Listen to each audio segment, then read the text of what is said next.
2027, especially? Well, we can't tell you how certain we are.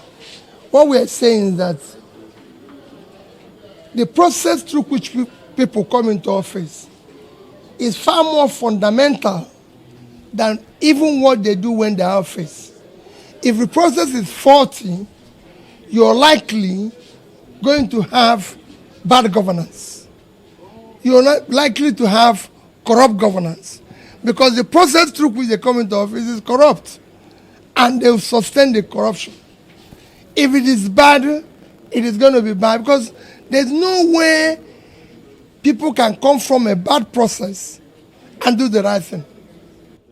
Well, for the Nigerian citizens, we've gone through bad governance enough that this is time for us to take charge.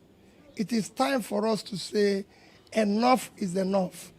Because that process, faulty process we are allowing, is allowing poor education of our children,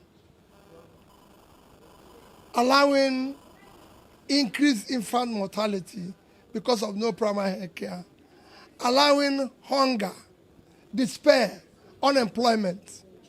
So this is time for us to know that fighting the electoral process and making sure it's right is about fixing what is bad in our country. Thank you.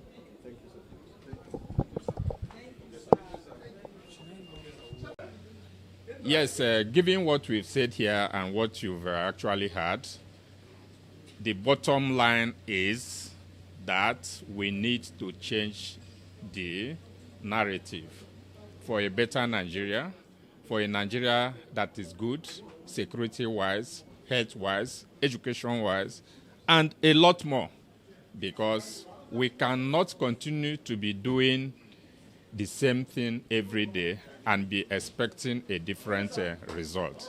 And the bottom line is electoral reform, and electoral reform. So we are calling on INEC, members of the security organization, ad hoc members that will work for INEC, who, most cases, are the younger people.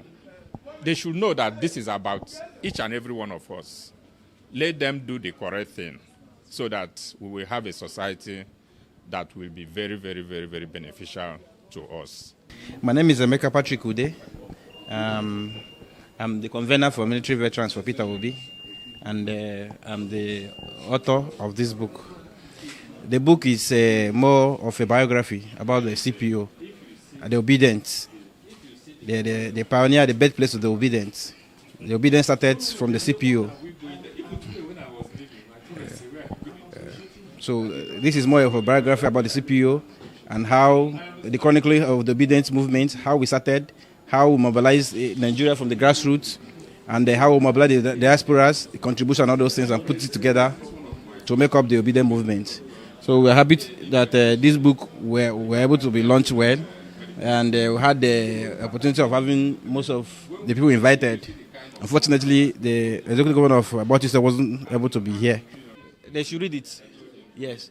No, they should read it. It's a book that you must read. If you read this book, you understand that we are at war. It's not complicated. Nigeria is at war. If we don't take back the Nigeria from the hands of these politicians, we are going for destruction. Look at what happened in Nepal. If you're following the news, you see how the youth took over their government and changed everything. We have more youth than Nepal. We have of almost 90 million youths. Nepal have about how many million youths? And we are more active. So why can't we take back the country from the politicians? So we should mobilize ourselves and wait for those their talks and everything come 2027. If we can meet them at the poll, meet them with whatever thing they're coming up, I think this country belongs to us and we can take it over from there.